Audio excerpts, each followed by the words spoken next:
Man with a playing suit on, too. I love it. Let's start off with, of course, my Clippers and the Lakers, who put on a show last night to restart the season. Let's be real.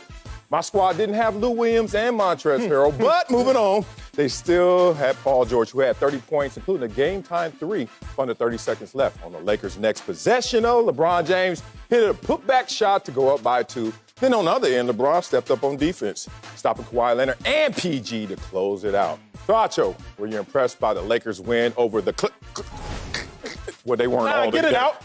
Get it out. Clippers. Ladies and gentlemen, it's going to be a fantastic show. Oh, here we go. Because, Marcellus, in order to know your future, you got to know your past. Oh, okay. Right? And speaking of the past, I'm impressed, but you should be too, because let's take a listen to what you, sir, said yesterday. Don't use me if we may. Let's just take a listen. No Lou Will. And then game time decision with Patrick Beverly. You're not playing our squad. So, Lakers, if y'all can't beat us, and we're already up on the season series 2-1, y'all can't beat us while we jogging, it's a wrap. So my man here sitting next to me said the Lakers should win the game. They should. They should. Yeah. And what the Lakers do, they did win the game. Yeah. So, of course, I'm impressed because when it comes down to it, I don't care how much you win by. I care that you won. And that's exactly what the Lakers did. And by the way, the Lakers, they ain't played great either. They shot as poorly as they've shot all season, 39% from the field. Yeah. The Lakers were winning 35 minutes of the game, so they basically dominated the joint. So, Marcellus, I don't understand, sir, how someone cannot be impressed by a W, because a W is a W. You don't get more than one win if you win by 20 points, if you win by 40 points, or if you win by 2 points. So I'm impressed like anyone with some sense should be, my friend. Oh, okay. Let me enlighten. You still writing? You know it. Here comes the pain. Let me enlighten you, young man. Please. Remember, you were coming out the womb. I was doing this, 16 years old already, pushing a whip. I have a little more experience with these things. Let me enlighten you to the 2 scoreboards. There's always 2 scoreboards. A lot of fans don't really respect the second scoreboard, but it exists. There's one that has the physical score. We won the game. And then there's one during the course of the game, and certainly your coach will point out after the game, the psychological scoreboard. Some will call momentum. Uncle Mo is in the building. You ever been down 10 points, but really you're up? You're like, these boys are in trouble. Patrick Mahomes comes to mind when I think about the dual scoreboard. Okay. So there's 2 scoreboards. Yesterday, the Lakers won that game without Trez in the building, without Lou Will in the building. But boy, did they lose the psychological scoreboard warfare game. Let me tell you why. If you're going to go out there and beat the Clippers when they're undermanned, stop the Clippers. Smash the Clippers. Here he goes. I need them to understand, when y'all don't have half your relay team, y'all not even going to be in the race.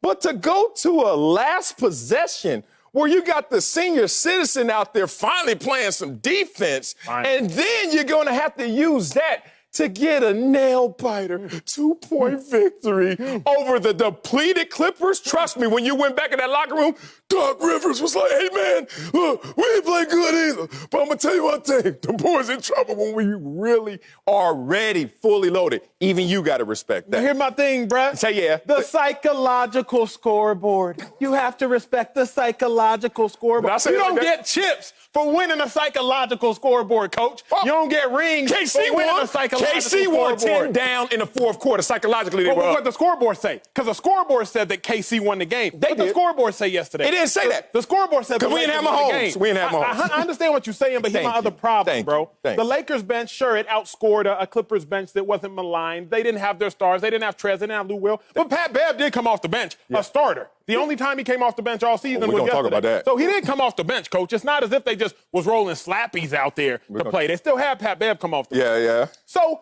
I am impressed because, bro, I don't care what you win by. That don't matter. And in all honesty, work smarter, not harder. If the Lakers would have gone out there and won by 50, that counts for 1 dub. They went out there, they won by 2. That counts as 1 dub. So the Lakers know this. You can only beat the person against you. You can only beat the person on the court. You think the Lakers mad that Lou Will went to Magic City and got them wings and missed them games? That ain't got nothing to do with Bron. Ain't got nothing to do with AD. Ain't got nothing to do with them cats. So I don't want to hear about Lou Will wasn't out there. Well, Trez wasn't out there. Kawhi, he hasn't really played that much. You give me all these excuses. You're not a man that makes excuses, Marcellus. Why are you starting now? I'm not making excuses. I'm giving you reasons. Reasons. Another song that was out when I was doing this in your butt. Let me help you out again. 37 points weren't on that court. 37. You win by 2. Okay, I'm not even going to play that little game on the calculator. Please don't, because it don't make sense. Yeah, that's weak. That's corny. It is. But let me give you one that ain't. I never thought that I would sit across from someone I respect, so intelligent, so, I can say this, articulate. I love you, boy. You be breaking it down. But right now, you sound like a dumb jock.